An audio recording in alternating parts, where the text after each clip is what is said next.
Hello guys, and welcome to Ride by P, the Retro channel. My name is Serge, and in today's video I want to tell you my plans for this week. Now, a little update. This is Monday, and you probably seen my latest video where I did the Uber and Lyft comparison for the income that I made. I made something around like slightly over 1900 after getting some cash tips as well. I did not include that, but you guys seen the total amount. It was slightly under 1900. And I'll tell you this, all of the money was basically made, and all of that time was basically made towards the end of the week. Like very little on Wednesdays you seen. Thursday was crazy, Friday, Saturday, Sunday, like those days I hit it hard. So here's what I'm thinking. What if I work Monday, Tuesday, Wednesday, well, basically work the whole week in between the two apps? So I'm planning to outdo myself. So I made 1900. Let's see if I could make an extra $300. Like, let's see if I could make 2100. Well, shoot, let's just go for 2200. You know, one of my videos I posted 2200. It's because I already know you can't technically make that. It's not like a big deal. Okay, so the only thing you gotta do, guys, is push your time in. Like, that is the main thing. So right now I'm doing Lyft, and currently I don't have anybody. Basically it's sort of like, okay, I'll explain. So I just now, when I started recording video, I left one of the clients' homes because, and I'm just gonna go offline. So I gotta, oh my gosh, a lot of stuff going on.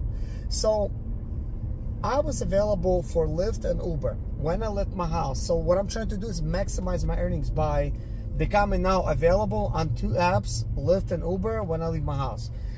The reason I don't like that it kind of messes with my fuel. I cannot fuel up where I want to. I usually like to just fill up at that same gas station and get a good deal. But right now I'm in South Carolina. If I see like a QT or something, I'm just gonna pull in there, fuel up. But what I wanted to say, guys, I was home and I went available on two apps, and I did some minor things here and there, you know, while being available. I did not get a single offer, nothing, zero. So then I got ready, and I washed my car and everything, so my car's clean, you know, cleaned up the interior, ready for work. Still nothing. So I'm like, okay, let me start driving towards Rock Hill. So I started driving towards Rock Hill for, I don't know, about 10 minutes into the drive, nothing. And then after about another 5, I got an offer, which was not great. I needed to drive about 30 minutes for a ride that was going to pay me $16. And I think altogether I was going to work maybe like 40-45 minutes. Well, I drove all the way here to the guy's house. Like, it's literally a house, and I came there and I'm like waiting there for 2 minutes, and like nothing's happening. So I text him, I gave him a call, because on Lyft you gotta call, because that was a Lyft ride. So if you don't call and you cancel, you're not gonna get nothing. So I called, no answer. I texted, I'm here, I arrived, still nothing. By the way, when I called, went straight to voicemail. So that's weird that they set it up like that, to where it's like, okay. So basically, guys, I'm thinking, okay, let me record this video right as I was about to cancel. So I canceled, started recording video for y'all, and then pulling away from that neighborhood, I went online on both apps, and now Uber gave me a job. And I know it's kind of like, seems like a long story, you know, I could have like somehow said it shorter, but trying to explain it, like sometimes you gotta have two apps that you're using for work instead of just like one, because in some of these parts where I am right now, this part of South Carolina, there's just nothing going on here. Yeah, I gotta remember to put a coffee mode for the Uber, so that once I picked up this person, they're not gonna start offering me stuff, because my whole goal right now is to make sure I get some rides from Lyft. So I'm giving Lyft about like, I don't know, 10-15 seconds, and if they don't offer me nothing, I go ahead and go online on Uber and do it like that. So this week, I'm going to maximize my earnings by working even more hours than before. And I'm going to try to get all of the bonuses if I can.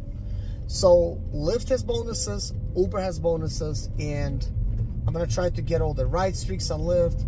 I'm going to try to get Uber bonus. I don't know if I could do it because that's a lot of ride for a very crappy bonus. I have 20 less rides to do on Lyft, so like 40 rides I make 130, whereas Uber is $75 for 60 rides. So that's not as good of a deal. So that's why I'm gonna focus on trying to get Ubers in, and because it's not as challenging, I could still go in between the two apps and then fill in the gaps with Uber. Like once I complete Lyft's challenge, I'm gonna try to do Uber's challenge and try to complete that. I don't know if I'll be able to, but hey, it's Monday. I think I could still manage. Right now it's 6 p.m. and I'm gonna upload this video as soon as I'm done talking. And by the way, I'm using two phones, obviously. Well, my other one over here, you know, the one I'm driving. I got my iPad here too, which I'm just using for my schooling.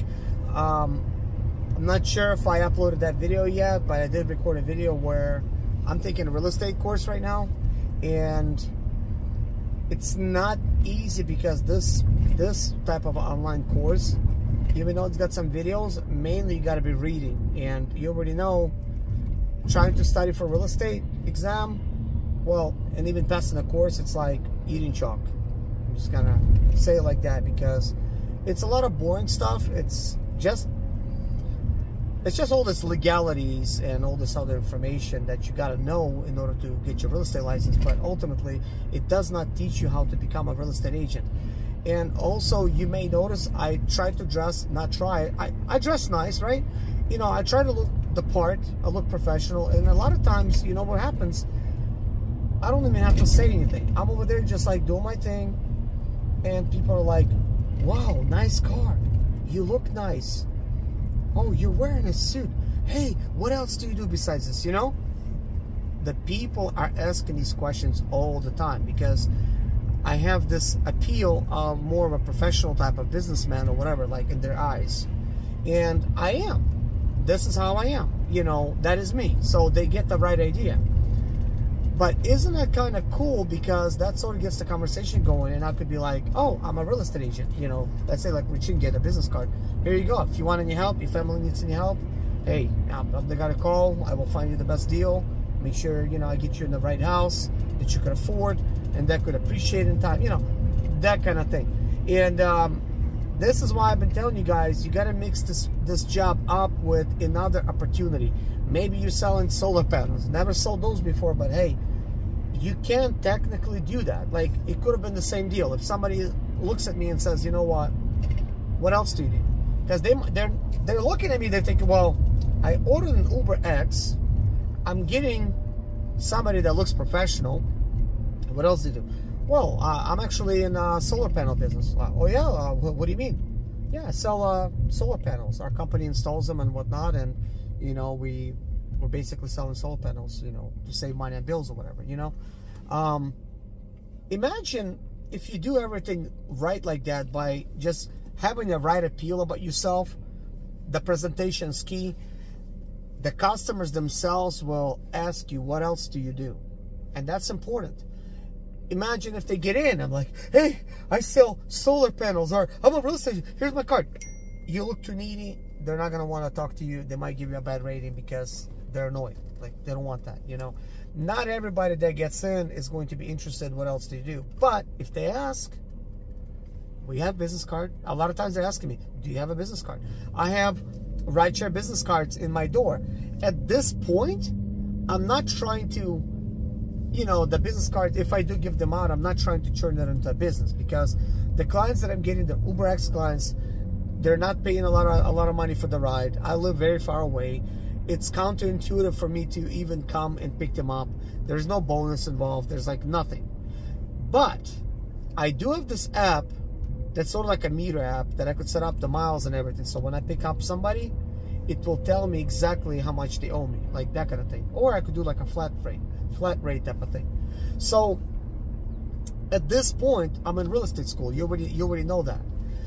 And I already have a lot that I'm doing, like a lot that I'm doing. But I'm basically in South Carolina every day. Like I'm talking about like Rock Hill area. I'm in Charlotte every day. What I'm gonna start doing is I'm going to start taking myself to the next level and start offering private rides.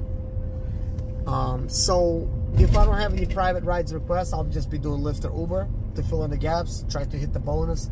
If I get private rides, there's more money. So there could be even more money being made with private rides. The reason I'm scaling like this, because it is no easy feat to try to get that business. And even though I know like how to do like a lot of different stuff, it's going to come down to how well do you promote yourself. Like where are these customers finding you from? You know, it is one thing if you're doing like, let's say like Uber Black rides, right? And you're like, hey, you know, they might ask you, they're like, hey, can I just order you directly, or can you like help me out and stuff?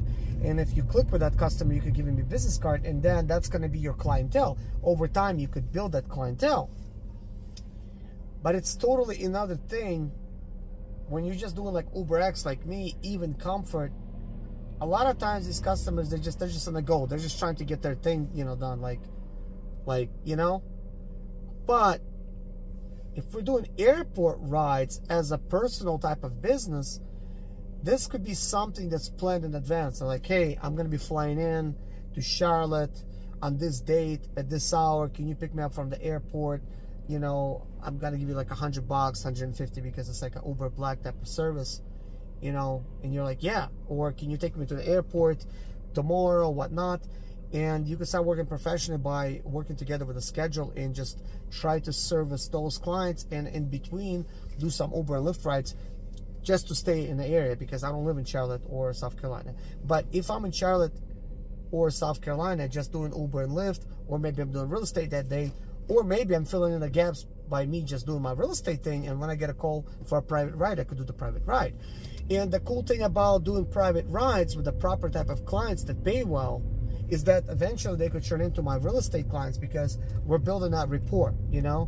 And they might even be able to give me some referrals, you know, to some of their people that they know. They're gonna say, well, this person's, you know, that he treated me right, it's legit, you know, you know, he's does real estate or whatever, you know. Or maybe they want to be picked up and taken to the airport. You just never know what kind of business is gonna come from that. So I'm trying to see like what's going to be the best approach for me to set that up. Like, should I just start advertising on social media, you know, like Instagram? I'm thinking about maybe I should just create like a whole new profile for Instagram and start launching some rideshare content on Instagram, and along with that, promote myself as somebody that does like private rides in Charlotte or something, because I want to make sure the tags and everything match, and then maybe create a whole new account for like Facebook, to where it's just gonna be like geared towards like everything like rideshare. And I do have already like a couple nice vehicles that I could use, like this BMW is pretty nice, Range Rover. You know, I also have a Lincoln Navigator, which is a 2008. It looks nice. It needs an engine, so I haven't even started fixing that up. But that's something I could use when I have that business. I could have a Lincoln Navigator, which is a 7-passenger, or I could use a BMW if I just need a sedan, you know, or even a Range Rover would work if I'm doing private rides. Like, that would just fine. But the cool thing is I always have a backup vehicle, and I think that's kind of like important. But what I'm thinking about, I'm thinking like, man, I probably should look into getting myself either at least in the beginning, a luxury car that's gonna be like at least like a 2017 model. By the way, I just arrived to my pickup. I think I picked up this person before. This is very, very familiar.